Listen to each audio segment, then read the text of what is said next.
As you all can see, we have a very prestigious group of health professionals here to enlighten us on the importance of our health from many different perspectives.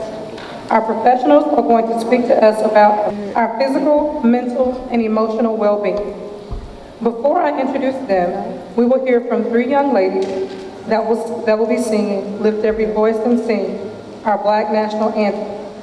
I want to give you guys a brief history about the Black National Anthem. Why is Lift Every Voice and Sing called the Black National Anthem? In 1919, the National Association of the Advancement of Colored People dubbed Lift Every Voice and Sing the Negro National Anthem for its power in voicing a cry for liberation and affirmation for the African American people. Without further ado, here's Alexa Bishop, Paulina Rivera, and Soraya Cox.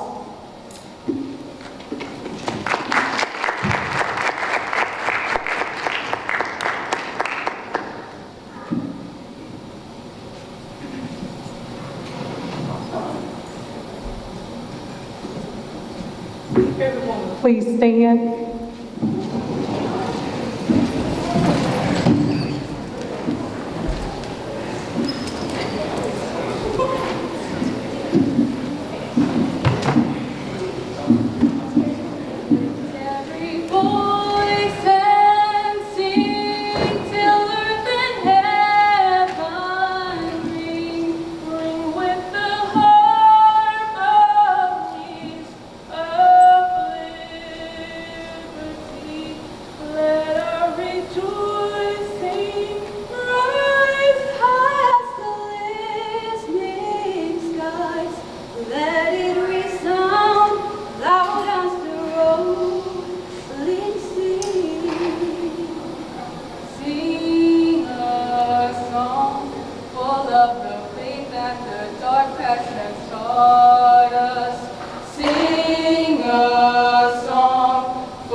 Thank you all for that beautiful rendition of Lift Every Voice and Sing. Now, I will introduce our guests for today.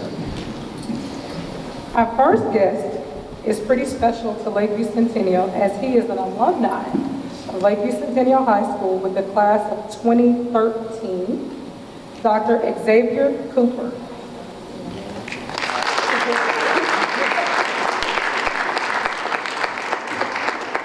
Dr. Cooper was born, and he is a native of Dallas, Texas, raised in the city of Garland, where he developed his passion for serving and helping people. He's an undergrad from Southern Arkansas University in Magnolia, Arkansas, majoring in kinesiology. Upon completing his internship, Xavier applied for the chiropractic doctoral program and attended the prestigious School of Logan University in St. Louis, Missouri. Xavier continues to hone his craft and skills within the art of science and philosophy of chiropractic at Cornerstone Chiropractic with his mentor, Dr. Demetrius Anderson. Thank you for being here today, Dr. Cooper. Thank you. Our next guest, you all may know her as Coach Higgs. This is Miss Kimberly Higgs.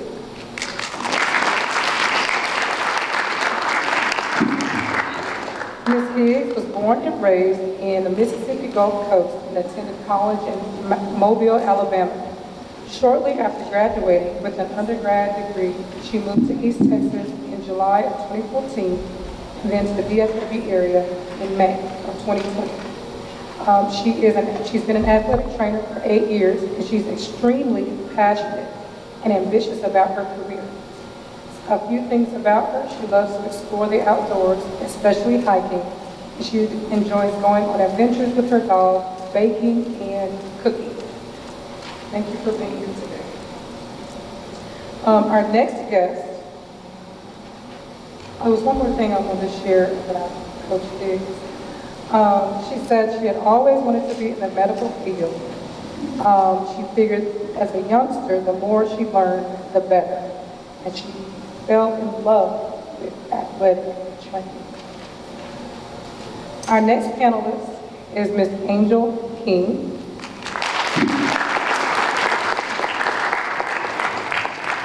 Angel King is a licensed professional counselor supervisor. She's National Certified Counselor and owner, Hearts of Light Counseling and Consulting, based in Dallas Metroplex. Angel serves clients across Texas. She received her bachelor's degree in education from Oral Roberts University and her master's degree in counseling from the University of North Texas. She's a certified bilingual educator who taught in Richardson and Duncanville Independent School District and served as a certified school counselor in Cedar Hill. She's on the Texas Counseling Association, Phoenicians of Color Network, Therapy for Black Girls Network, and is a Gottman trained leader for the 7 Principles for Making Marriage Work. Her key areas of counseling services concentrate on individuals with grief resulting from divorce or the loss of relationships, couples, and counseling individuals dealing with general life stress and dysfunction. She's received notable recognition for her work with moderate depression, anxiety, and relational issues. Angel keenly helps clients learn practical strategies for identifying life goals while determining best practices towards achieving their goals.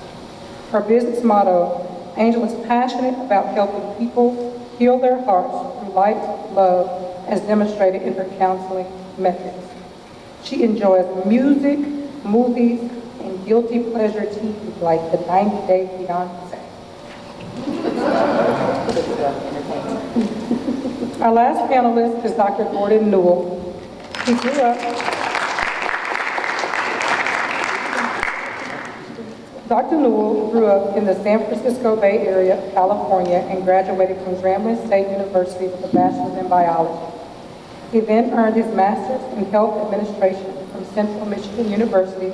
Prior to attending chiropractic college, he was an 8th grade science teacher for Galena Park ISD in Houston, Texas, and also in Garland. Dr. Newell earned his Doctor of Chiropractic degree from Parker University in Dallas, Texas. In 2021, he became the Director of Student Success at Parker University and is currently serving on the Board of Directors for the American Black Chiropractic Association. Dr. Newell is the owner and lead chiropractor at Renewal Chiropractic Mobile in Garland, Texas. He's married, father of 2 children, and an active member of Life Church in Mesquite, Texas. Dr. Newell resonates with the quote by Dr. B.J. Palmer, "The power that made the body heals the body." Thank you for being here today. Okay, I'm going to give you guys a little bit of the format of how our day is going to go today. We have a short amount of time. So you guys are all going to be able to ask questions from our panel. I'm going to ask questions that were actually submitted electronically. But the guest speakers are going to come up and give you guys some brief things that they want to actually share with you related to their specific area. Okay, Dr. Cooper.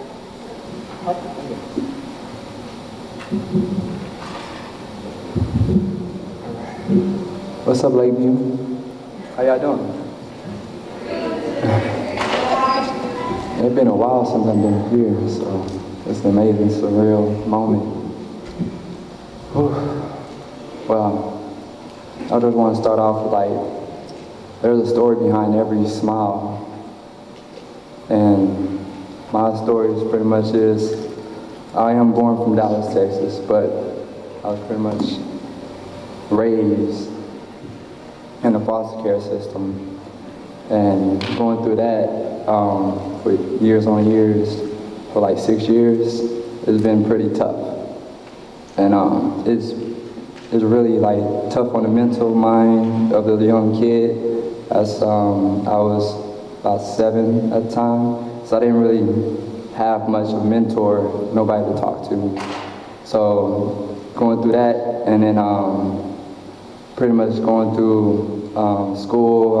I went to Toll Elementary. I went to Laos, Lakeview as well. So I'm pretty well known here, well known in Garland. So it's all about building your people that surround you and like your team. And I got mentored at Laos. That somebody actually fed into me, in my mind and my capabilities, and that was like the spark in my mind to like that I know I was destined to do something great.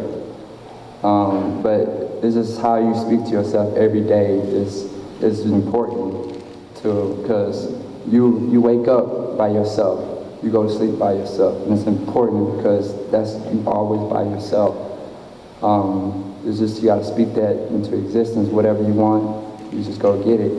So when I went through Lakeview, I did track, I did football. I didn't know much about college because my parents and them didn't graduate from college at all. So it was a surreal moment for me, for real. Sorry.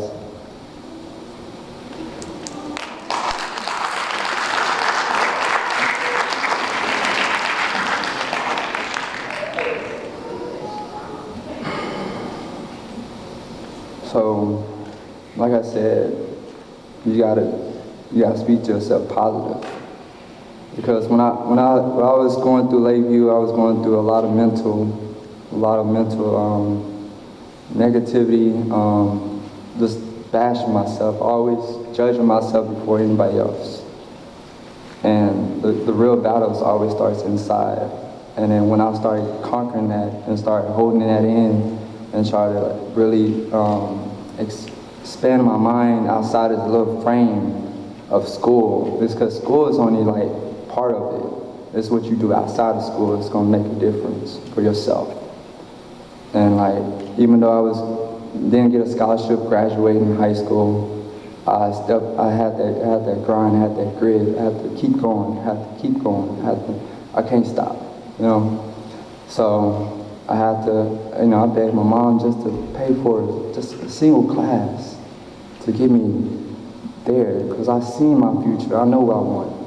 I seen that vision. And I got in, later that year, I got into a school. It wasn't much, but because I ran summer track, I had to keep running, and I had to do this, do that, just get a scholarship, and I got it. So when I got that scholarship, I still kept that mindset. But through all that, I still dealt with a lot of like loss. My uncle, two uncles got paralyzed in the same year while I was in high school, and then ended up passing away because they're like, nobody really take care of them. Nobody was really like there for them like day to day, mentally and physically, like they need. So they end up taking their own lives, and that was tough. And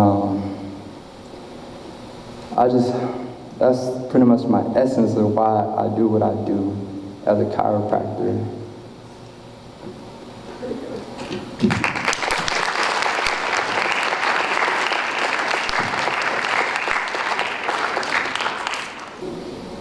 Ms. Higgs? How's everybody doing? Okay, so I'm Kimberly Higgs. I'm the athletic trainer here at Lakeview Centennial. A little bit about me and my story and my why as to what I do and how I got here. I had always been an athlete in high school, and I did a little bit on the collegiate level as well. However, in high school, I was a social butterfly, the friendly person, kind of how I am now, willing to talk, give anybody a hug. But I realized that my biggest turning point was in college. Whenever I realized in high school, I never had to study, didn't pick up a book, not one time, okay? And when I got to college, it was a major culture shock for me. I realized that there were some things like, I couldn't just sit in class, listen, and grasp. because it was high school times 2, times 12, okay? So with that, I'm not gonna lie, I suffered major depression pretty much because in high school I had always said I wanted to be a pediatrician, went and became a student athletic trainer, fell in love with student athletic training, but I'm thinking, you know, oh, it's just because it's medical. No, that was truly my calling, and I didn't realize it then. So as I went through college, I realized that the medical field was very, very hard, and you had to study all the time, you had to dedicate this time all the time, and I never wanted to do that. I wanted to be like I was in high school. I wanted to hang out with my friends, enjoy life, and not study, and then go to class and ace an exam, when I didn't know that in college, one exam is 200 questions. That's probably the only exam that you're gonna have that whole semester. Okay, that one and maybe one more. And that one exam determines your grade for the class. So like I said, it was a major culture shock with me. I changed my major I don't know how many times. There was a point where I cried literally every day, just sat in my dorm room and I cried because I was so unhappy. I didn't know who I was as a person. I kind of lost myself, got kind of in with the wrong crowd and just, you know, ones that weren't really serious about their future. And in my family, it's all about, you know, Black excellence and going and being the best out of everybody, especially at my university. My brother graduated about 15 years ahead of me. And people still knew that I was his little sister just because of my last name. So you also are in someone else's shadow trying to make a name for yourself, but you already got a name made for yourself, you know? And that's not a easy bit to deal with. On top of that, you're also failing at life at this point. And you constantly hear, well, your brother and sister aren't like this. Your brother and sister are acing everything and they have 4.0s. Why don't you have it? Why are you sitting here with a 1.3? You know, and it's almost like your education and your success defined you at that moment. And it was in those darkest times that I realized that nobody's going to be able to give me my future but me.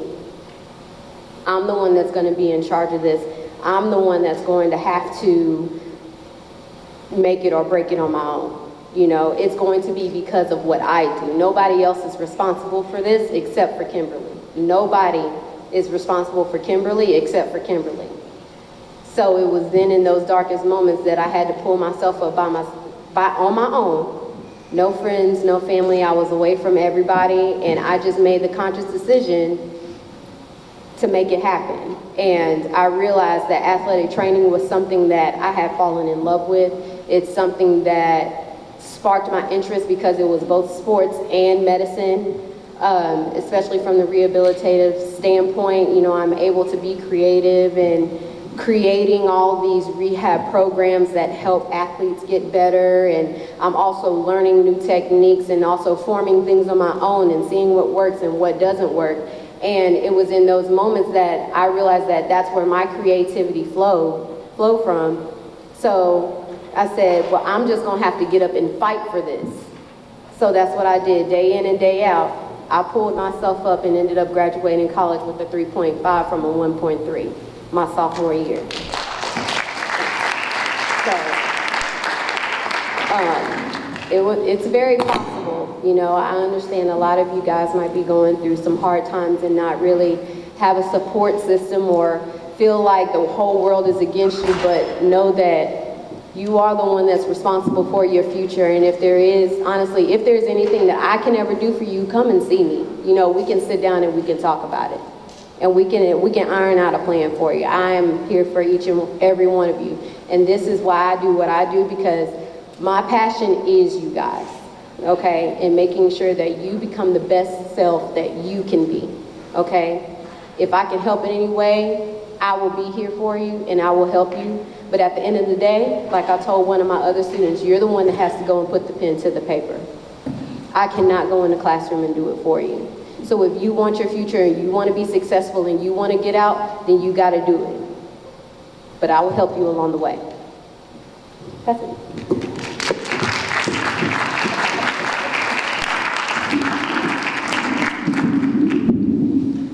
Good afternoon, Queens. Good afternoon, Kings.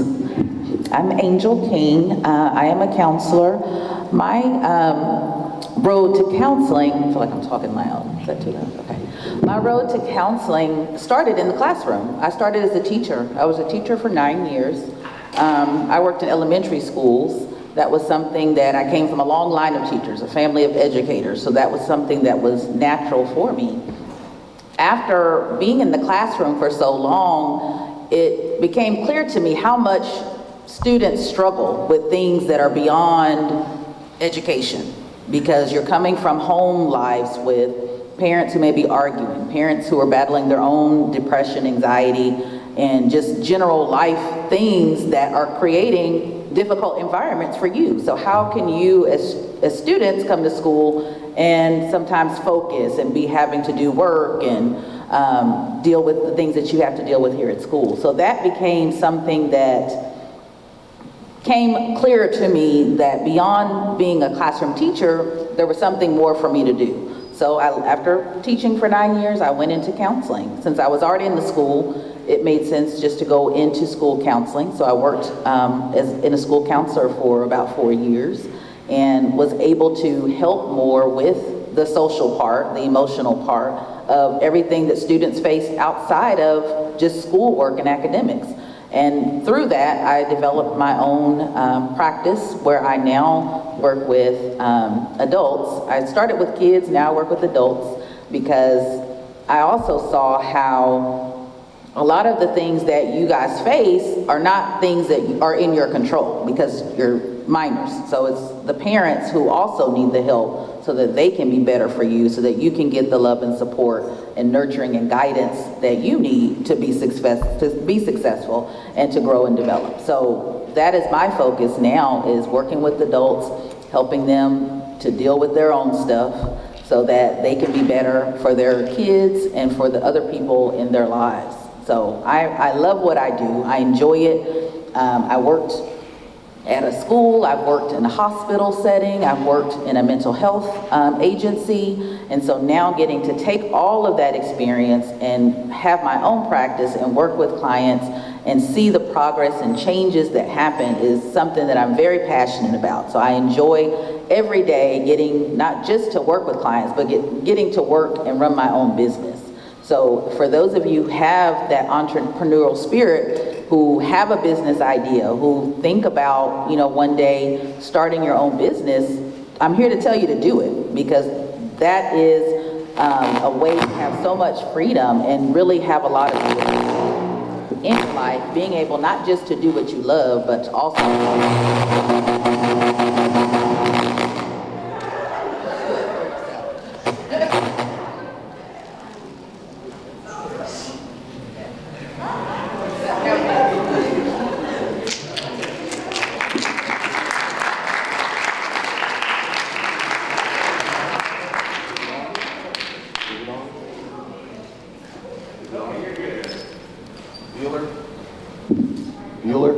There we go, here we go. All right, good afternoon, everybody. How many are freshmen? Can you raise your hand if you're a freshman? Okay, how many sophomores? A little more. Juniors? Oh, that's a large class there. And then seniors. Congratulations on graduating. I'm Dr. Gordon Newell. A little bit of my story starts back when I was 14 years old. I knew at 14 I wanted to be a doctor, and that was the path that I set out on. I was a freshman in high school, and that was my focus. I was going to be a doctor, but I only knew about one type of doctor, a medical doctor. Most of you go to medical doctors, and those are the doctors that you mostly see. Well, after graduating from college, I wasn't accepted into medical school. So what do? Well, what I did was I became a teacher. I loved it. I enjoyed it. I enjoyed being in the classroom. I was an 8th grade science teacher because science is the subject that I love. I love learning about the human body and how the body works. And I taught for 6 years. And then life happens. You get married and you have a child. and my youngest son, Ethan, was born, and he had eczema, a skin condition where he was scratching a lot. You're shaking your head, you kind of know what I'm talking about. You know, skin kind of peels off a little bit, is very is distraught to look at for a parent, and we just can imagine, you know, as a child, how uncomfortable that could be. So we went to many different medical doctors, and you know, tried different ointments, tried different medications, tried everything under the sun that they recommended, but it never got better. It never cleared up. And then one day, one of our family friends told us that we should go to a chiropractor. And I said, well, what's that? And they said, well, you know, a chiropractor, they work on your back. Well, how is that going to help my son? Well, it just works, just go. And so my wife and I were like, well, we tried everything else, so we'll go to the chiropractor. We'll give that a try. Don't know what it is. And so we go, and we noticed within a month, his skin started to clear up. And we were like, wow, how does this work?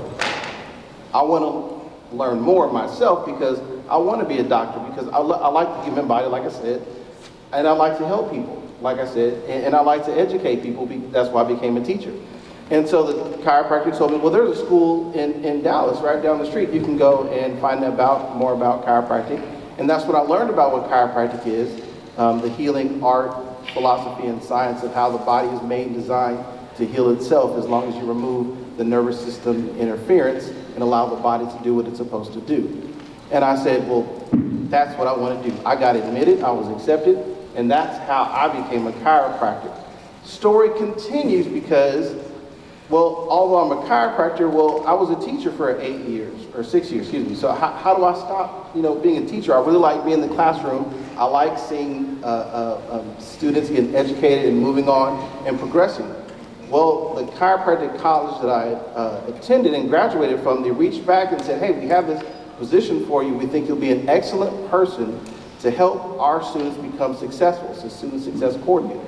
And I said, okay, great, I'll do it. And so that is what drives me today. I get the benefit of both running my own practice. I do see patients as a chiropractor, helping patients every day, as well as I work for the university helping chiropractic students become successful. That's what I do.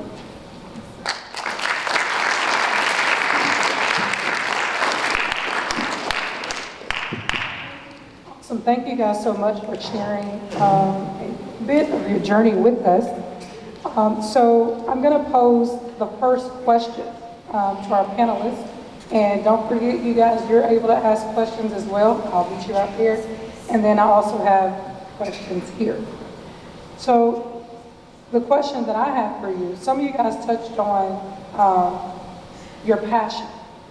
What drove you to be a chiropractor, an athletic trainer, a licensed mental health counselor, and a chiropractor? If you could continue to do what you do for free, would you do it?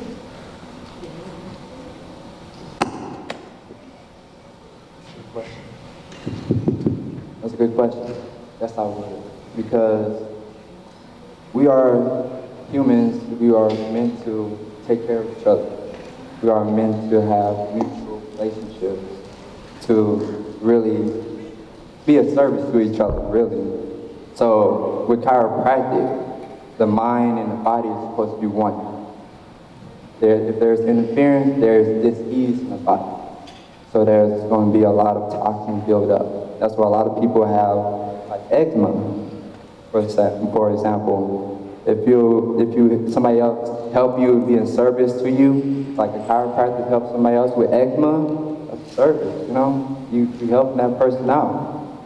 And I say, everybody will benefit from chiropractic, regardless, mentally, physically, emotionally, everything. So in my office, I deal with infants all the way to 99 years old ladies.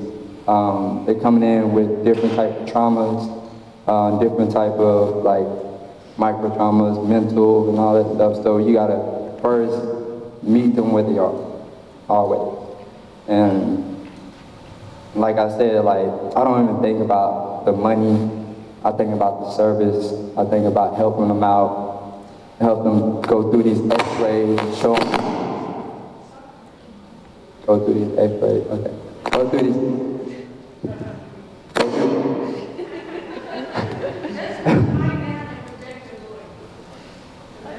go through these x-rays to show what life have, been doing to them. They got degeneration, and we got to show them that how to get to, back to optimal being is about the connection of the body once again.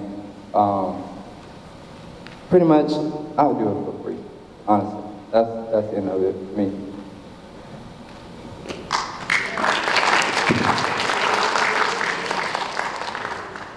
I get that question all the time, and all the time my answer is if I could do athletic training and still sustain life and my livelihood, 100% yes.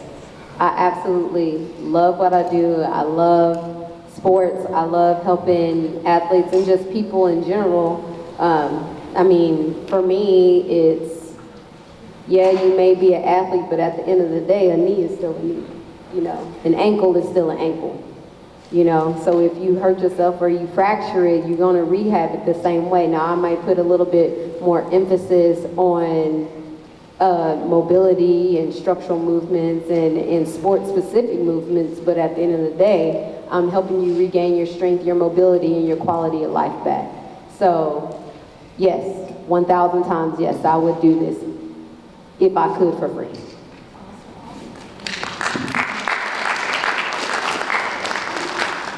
Can y'all hear me? Okay. Yes, I would. Short answer, yes. I even before I was a counselor, I've always been a helper. So I've always been a teacher. So that's something that I know is in me. So yes, just like Coach said, if I could sustain my life without, being paid to do what I do, I would still do what I do. Because I love it. Even in my off time, I do it. So the short answer, yes. I'm going to agree, someone told me years ago, what's the difference between doing something that is a job and something that is you're doing on purpose? And it's, can you do it for free? Then you're doing it for purpose. And definitely 100%, I'm doing what I do for purpose because I can do it all day long. Sometimes my wife even gets on me because I do it all night long sometimes. Very good. Okay, I'm going to read a question that was electronically submitted by Mark Nova. He's a senior here at Lakeview. This first question says, could you injure your neck, even become paralyzed from staring down at your cell phone too long?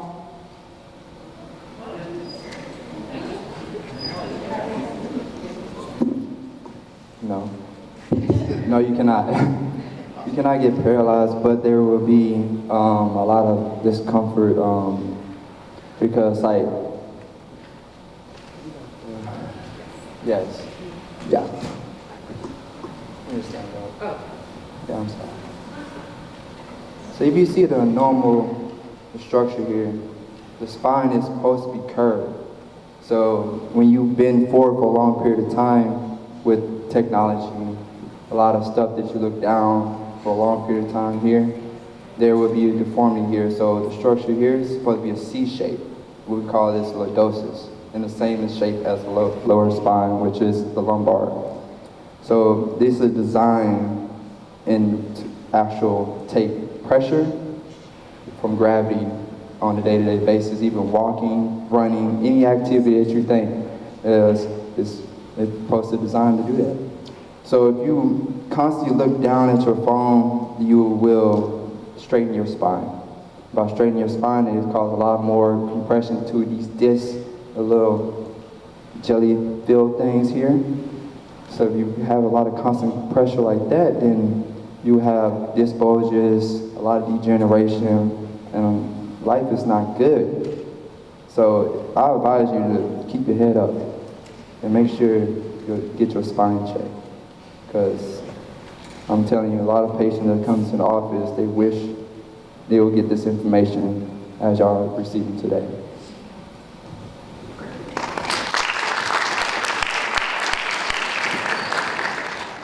Our next question was also submitted, thank you, Dr. Cooper, electronically from Israel Pedro.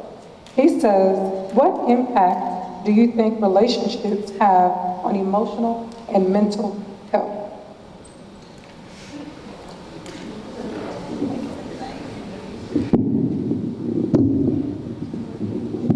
Okay, as well. Yeah, I forgot they're recording, so I want to make sure everybody can hear.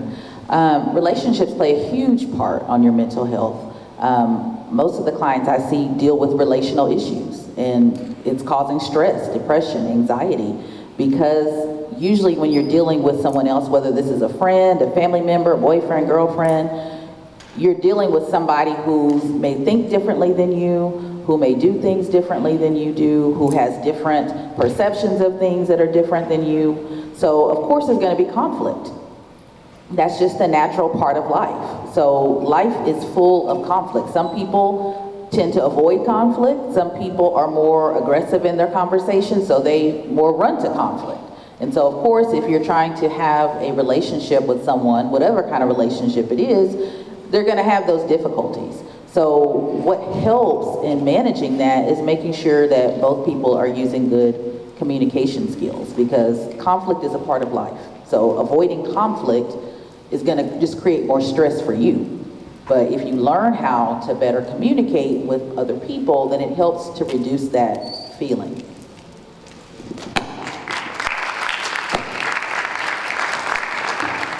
Anyone else want to address that?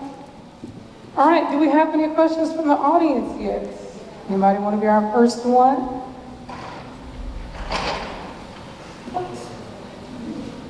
What's your name, ma'am? My name is Abigail McDonald. What grade are you? I'm a senior. And what would you like to ask our panelists today?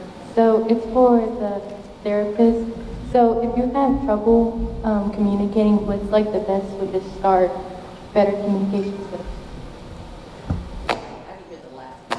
Better communication skills? You asking what are some good communication skills? Okay. One thing I always encourage my clients to do when you have an issue with somebody is to first, before you jump into confronting somebody about something, that you take some time to think, why am I upset about this? Instead of just, somebody made you mad, somebody did something to you, you come right at them and start yelling or whatever. You have to take some time to understand your own feelings. Why am I upset?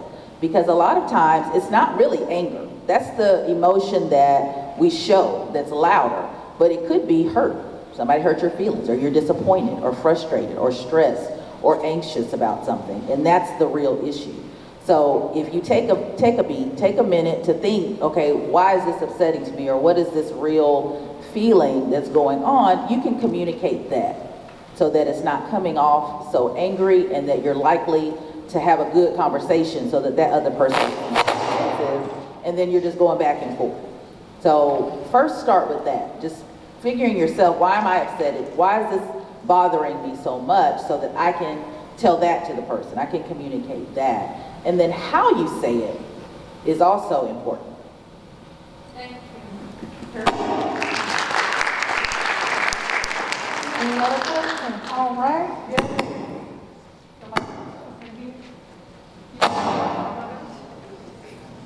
Okay, what's your name? Aiden Brown. What grade are you? 10.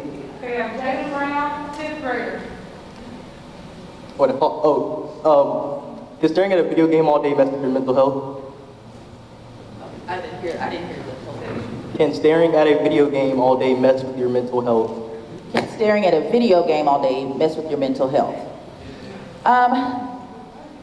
Yes and no.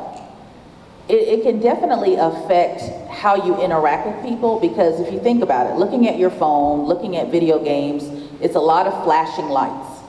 And so you're constantly stimulating your brain in that way. So it can make it difficult when you're trying to focus at school, or when you're trying to have a conversation with someone, because you're used to that constant flashing of lights and that constant stimulation. And it can also keep you from going to sleep at night. And getting a good night's rest is important to your mental health. So directly and indirectly, yes, it can affect it if you are constantly doing it. Because again, not only the flashing lights and the stimulation of your brain, but depending on the kind of game that you're playing, it can put those negative images in your mind that also can affect your mood. It can make you more angry if you're playing a lot of shoot 'em games, if you're doing things that are, fast cars that have, sexual stuff in it. All of that puts images in your mind. So yes, it can affect your mood and how you feel.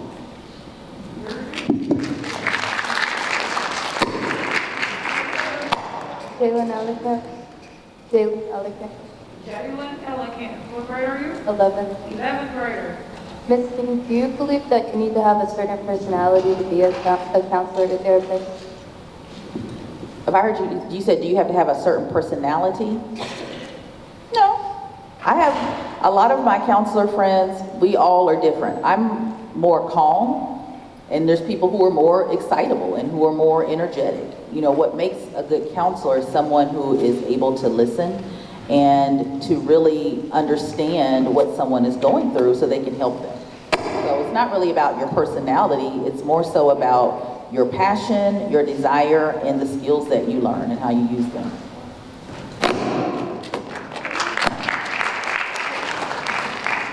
Okay, we have another question submitted from Abrar Alagami.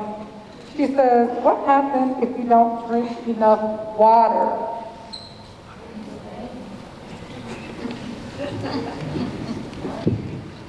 That can happen, yes.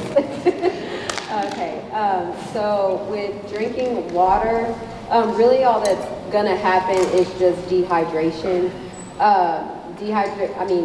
Hydration is a major part of overall health and well-being. It can also, in turn, keep your cells from maturing the way that they need to.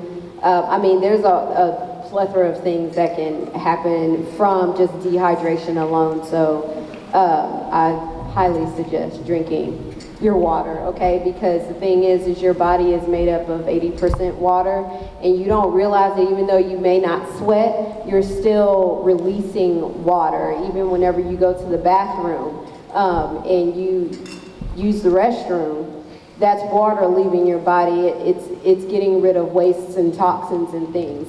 And the more that you release those like through sweating or through the bathroom or anything of that nature, you have to replace that. So that's a major health benefit. Thank you. Do we have another question from the audience? All right. What's your name again? Sage Strickland. Sage Strickland. What grade are you? I'm an 11th grader. Sage Strickland. 11th grade. So my question was, one of you were talking about earlier how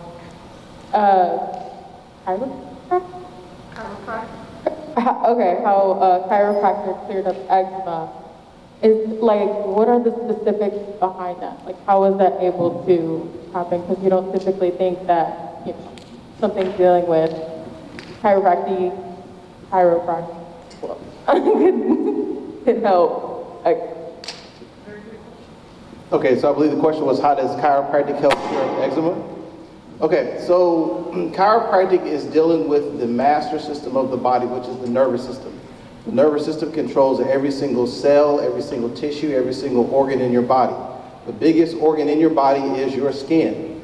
Your bones protect your central nervous system because of the bones. So what we do as chiropractors is we analyze the spine and see what are called subluxations, or where there's pressure put on nerves. When there is pressure put on a nerve, it can cause that end organ or end cell or end tissue to not function correctly. So if you remove that pressure off of that nerve, you get proper nervous system connection, and then you get healing within the body.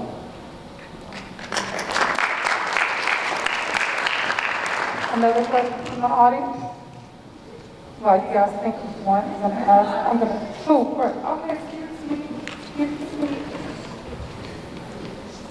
My name is Sarah Sosa. I'm a senior.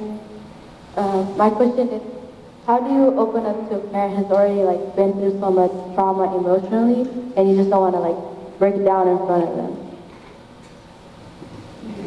I heard a about trauma. Yeah, how do you open up to a parent, like really open up to them without like emotionally like breaking down in front of them because they've already been through something? Okay, I think you. How do you open up to a parent who's already gone through a lot of trauma and you don't want to make the situation any worse, correct? Okay, and I'm guessing when you say open up, like about something going on with you that you want to talk about. That's a good question because I know a lot, just like I said, working in schools, I see a lot of kids take on their parents' problems. Because you're sensitive, you see your parents going through things and you don't want to put any more pressure or any more stress on them, so you hold things in. Your parent wants you to be able to come to them. Even though it may seem like things are overwhelming on their end, if you're struggling with something, then they want to know about it because that will help them to be able to get you the help that you need. So don't be nervous or afraid to talk to your parents if there's things going on with them, but a good way is just say, hey, I need to talk to you about something that's really bothering me. Is this a good time? You know, if your parent may not be available, maybe there's another trusted adult that you can talk to as well that may be able to get through to your parent if you don't feel like they're listening or they're hearing you. But don't feel like you ever have to struggle with anything alone because there is help, there is resources, even if it's not someone, you know, your parent, could be a grandparent, an uncle, a close family friend, someone who is trusted in your life that you can talk to and get that help that you need. But don't ever feel like you have to hold things in and not talk to your parents, even though they're going through their own thing, because their first responsibility is to you as their child and making sure that you get what you need as well. Okay.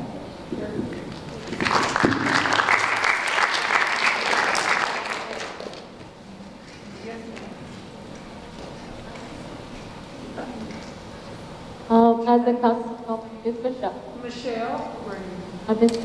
10th grade. As a counselor, how to tackle your mentality to take in all that depression and trauma they bring? As a counselor, how do you handle all the depression and anxiety that's brought to you? So how do I handle it, like hearing about other people's things and stuff going on? How do I take care? So that's what's called self-care. That means you're doing things that are going to help you feel good, whether it's looking at movies, watching TVs, taking trips, looking at TikTok videos and laughing.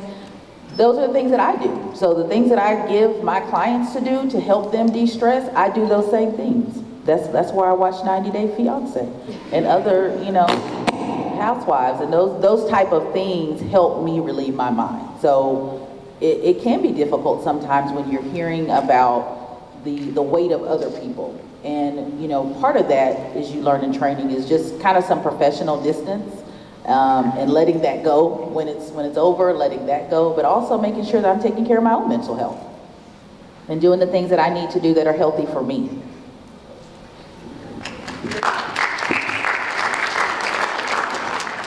Okay, I have another question from the audience. What's your name, sir? Here. Jaden, right? Does hearing other people's problems mess with your own mental state? Does hearing other people's problems mess with your own mental state? At times, because I'm human. So things that, especially clients who I've developed a long relationship with, who I've worked with for a long time, when you hear about things going on in their life, of course it affects me. So I wouldn't be human for it not to affect me. But I know that as a therapist, my role is to not bring my own feelings and emotions into it, but be that person for them. So I have to put me aside for a minute to be there for them, and then make sure after that I take care of myself.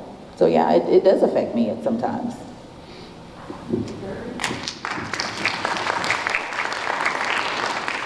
Okay, I have another question submitted from Alexis Garcia. She's a junior here at Lakeview Centennial High School. What's the importance of making sure we keep a balanced diet?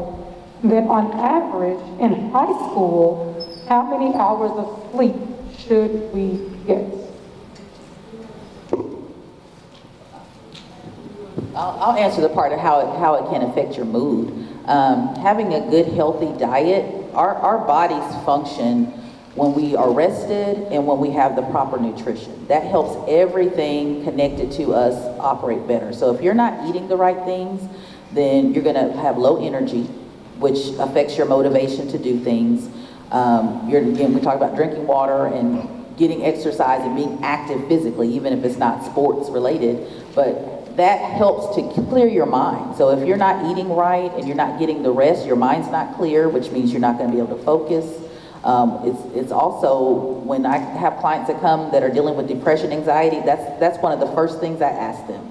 Are you sleeping, and what are your eating habits? Because those are two big parts in how you function every day. If you're not getting enough sleep, then you are not going to be rested, your mind's not going to be clear, anxiety is going to increase because lack of rest puts more stress on your body, and it can also cause your mood to be lower. So those are definitely big important things. As to how much sleep you should be getting, I think medically, and you chiropractic doctors can correct me if I'm wrong, for certain age ranges, certain things. So 7 to 8 hours is kind of standard as far as good, solid sleep. Because most people, especially if you fall asleep with your TV on, which I'm guilty of, fall asleep with your TV on or on your phone late into the night, your brain is still being stimulated. So you may go to sleep and you may wake up and still feel very groggy and sluggish and not rested because you haven't gotten that good REM deep sleep. So when you're looking at 7, 8 hours, that's solid sleep, because you can be asleep for 7, 8 hours and wake up and still not feel rested. So it's good, and I even, like I said, even for myself, I have to do the things I tell my clients to do. Even though I, fall asleep with the TV on, my friend just told me about this, which I don't know why I didn't realize it before. I set a timer for my TV so that it's not on all night, because I was noticing that I would have the TV on, I would fall asleep, and then the bright lights would wake me up. And then I would wake up and still feel tired in the day. And I realized, okay, I was sleeping for a long time, but I was waking up in the middle of that to turn the TV off because the light was flashing. So I just started setting a timer. So now I don't wake up in the night. I sleep soundly until it's time to get up. So you have to pay attention to those things as well. Coach, would you like to address that as well?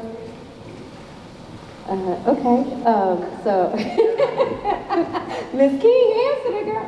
No, so for yes, the mental health portion is good as well. But as far as from my line, getting exercise, whether it's just getting up and walking 30 minutes a day, does your body remarkable things for your body.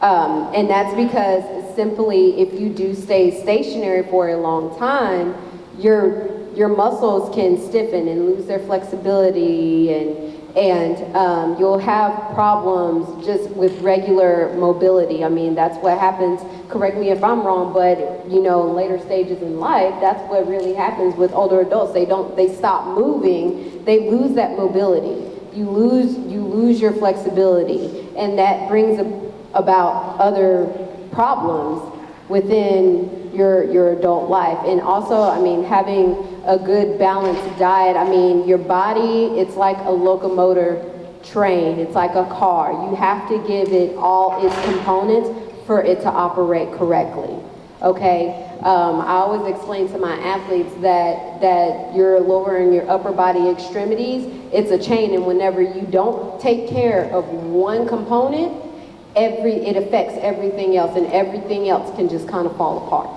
Okay, so you really do have to have your balanced diet, because that's the fuel for your body to keep going. That's the fuel for your body, for your brain to function the way that it's supposed to function. You don't realize it, but what you eat and put in your body, it plays a major part in your ability to function and your ability to focus in the classroom and your ability just to move. Because I mean, if you think about it, your good nutrition comes from your vegetables and your proteins and things like that. But if you're constantly putting junk into your body, you're gonna feel lazy, you're gonna feel drowsy, you're going to feel tired because you don't have the proper portions of nutrition that your body needs for it to perform at its optimal level. So it is very important for you to keep a balanced diet and to also just get you in some type of exercise a day. The very minimum is 30 minutes a day, okay? Put the controller down and just go walk outside for a little bit,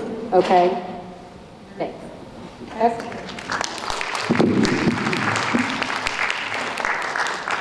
Any other questions from the audience? Here. Yes, sir. What's your name? My name is Elijah Vaughn, and I'm a junior. Do you guys believe that college is essential for like y'all's profession? Is college essential for your profession? Yes. That's a short answer, yes. It is, but it's not essential for all professions. But for what I do specifically as a counselor, you do have to have a license, which means you have to have gone through college, a bachelor's degree, and gotten a master's degree, and then received a licensure to practice as a counselor. As a school counselor, I didn't have to have the license that I have now to be a school counselor, but to practice in other settings, I do have to have a license, which requires schooling, so yes.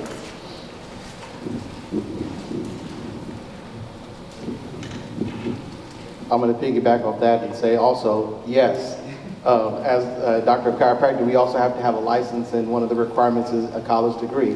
And also, when I was a teacher, I needed a college degree to teach. I'm going to third that. Yes, to be an athletic trainer, we do have to have a college degree, and at the time that I went through, you only had to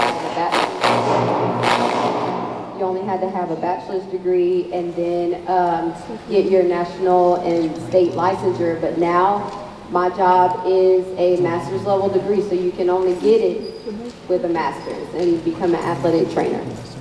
So yes. Fourth, that yes, you do need to have a degree. You can have a bachelor, you do not have to have a master's to get your doctorates. You just sign up. You have to have the prerequisites to pretty much get into that program.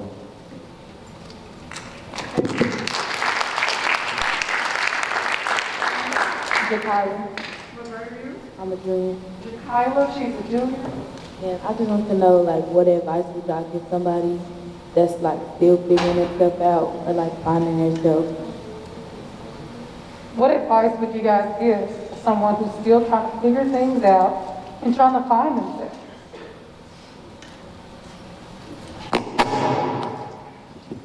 I say take your time and figure it out, okay? You are young, you're vibrant, you have time to figure it out. I say really do an inner search on what truly makes you happy. What do you like to do? What's fun for you? And then I say research those passions and see what type of career field you can do with those things that you like to do. Because I mean, I pretty much can vouch for all of us. Like, we pretty much feel like we don't go to work every day because we legitimately enjoy what we do. We did something that is fulfilling and that's fun for us and that we literally like to do. So just find out what makes you happy, find out who you are, do that inner soul searching, and then once you find all that out, then just go on your research path and find what you can do with what you like to do and find out how you can make it a career for you. And you don't have to go to college like all of us did. That's what we chose to do, because that's what we wanted to do. Okay, there are plenty of careers where you don't have to, but I mean, I'm not knocking education by any means, because, you know, we're all educated here, but I'm just saying, find out what you like to do and see what path you have to take in order to make what you like to do and what you're passionate about into a career. I would ditto that. You know, most people, I think about when I was in college, we went to college, we got a degree. Most people don't even do what they got their degree in. They're doing something completely different because the focus is on go to college, get a degree, which, you know, like she said, that is a good thing. Education is always great, but it's most important to figure out what you want before you go down that path. Because if you want to be an entrepreneur, if there's certain fields, depending on what you want to do, certain schooling may not be required. It may be a certain type of training or program that you can go through. But now is the time for you to explore that. Going through your teenage years, your early 20s, that is a time to explore.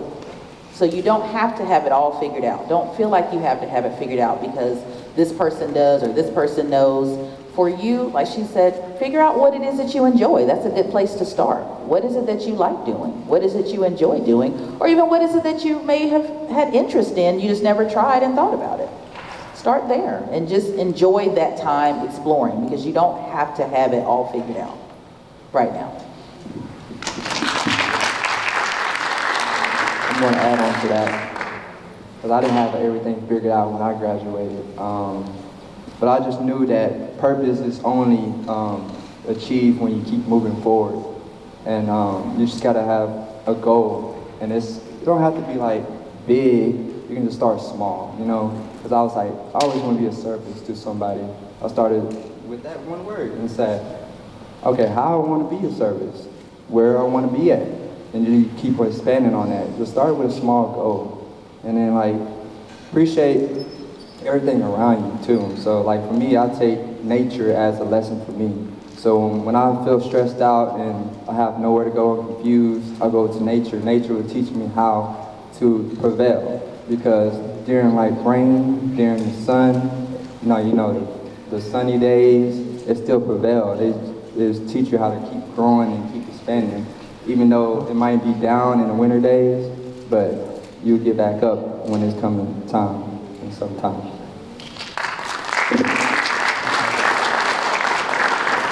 We have a question from the audience. My name is Elizabeth and I'm a junior, and my question is, do you guys ever fear that you might lose interest in your subject?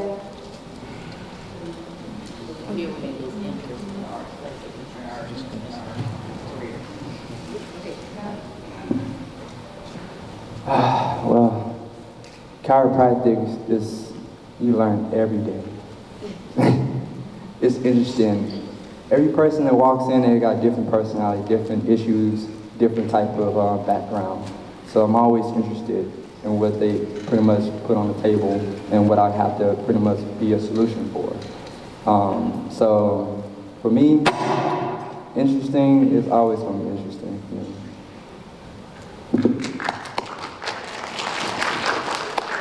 I am going to piggyback off of that.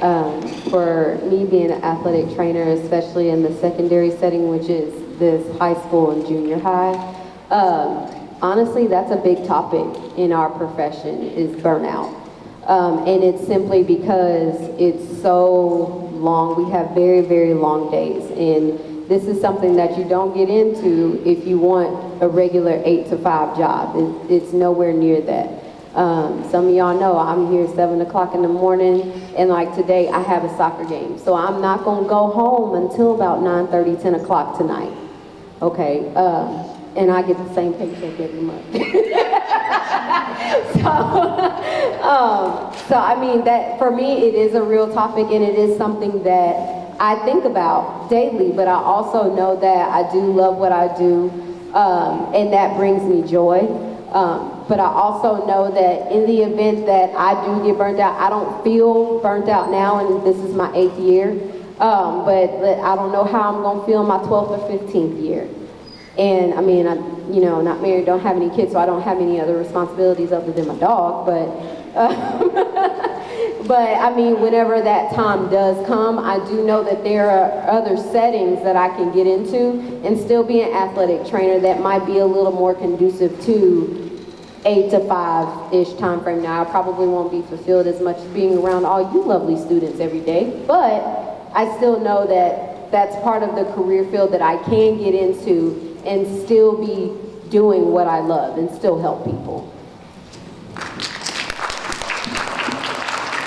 And I will, say what she said. Burnout is very real, especially in doing what I do. Number one, because there's not a lot of, as many counselors as I know, and just how big it is becoming to seek a therapist now, there's still so many people to be served and not enough counselors. So there's always going to be a need for counselors.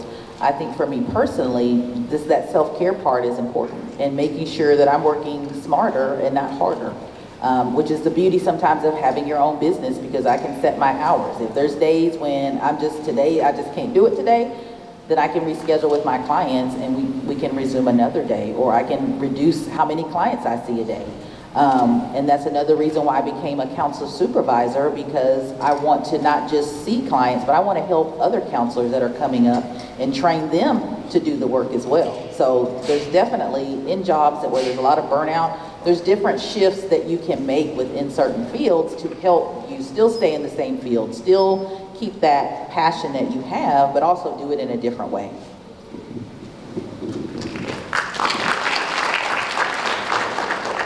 Okay, are there any more questions from the audience?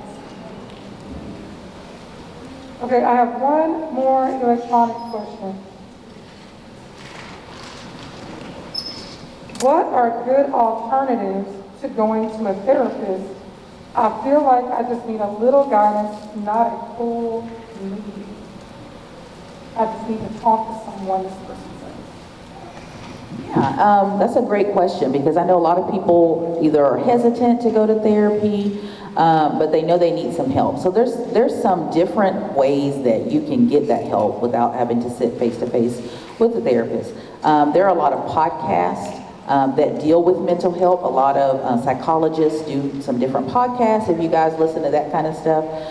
There's some workbooks that are geared towards teenagers where you can kind of do some of that processing work on your own. You do have a lot of resources if you do want to speak to someone face to face. Now, a lot of therapists, because of the pandemic, are doing virtual. My practice is completely virtual, so I do video sessions all day with everybody. So you've got that option as well. But if you're hesitant about going face to face or doing an actual seeing a counselor, there's self things you can do. Like I said, there's lots of different workbooks, especially managing anxiety, managing depression symptoms, stress. Those are things that you can search for, where you can actually have things you can do yourself, to where it's almost kind of like a journal, where there's activities that you can do kind of to guide yourself if you're not wanting to see a counselor. But I definitely encourage you, if you feel like there's things going on that you really need that extra support, then definitely seek that.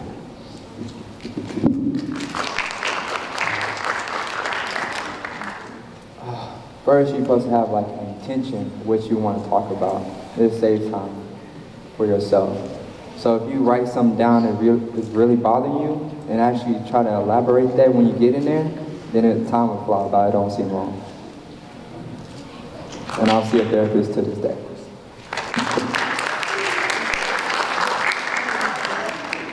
Okay, well, before we close out our event today, we have about 3 or 4 minutes. I would like to thank you guys personally for being here today. Thank you, classes, for your attendance today, for those teachers that accepted the invite. We truly appreciate all that you guys do for us and our community, and to keep us healthy. We appreciate your knowledge. We appreciate what you guys have shared with us today. Do you guys have any last parting words for our students? So I wrote something for y'all. Life is your canvas. Continue to paint through the flaws, mistakes, missteps, struggles, and confusion, because life tends to show you the strength and lessons and the distance that you came from, and the beauty of your purpose when the storm clears. This is only obtained if you never stop growing in a course painting. Art is never finished, it's only abandoned. So to get to that point, make sure you turn your mistakes into lessons. There's no such thing as mistakes. You put negativity in your life, make it a positive. It's a lesson. There's only lessons and blessings in life.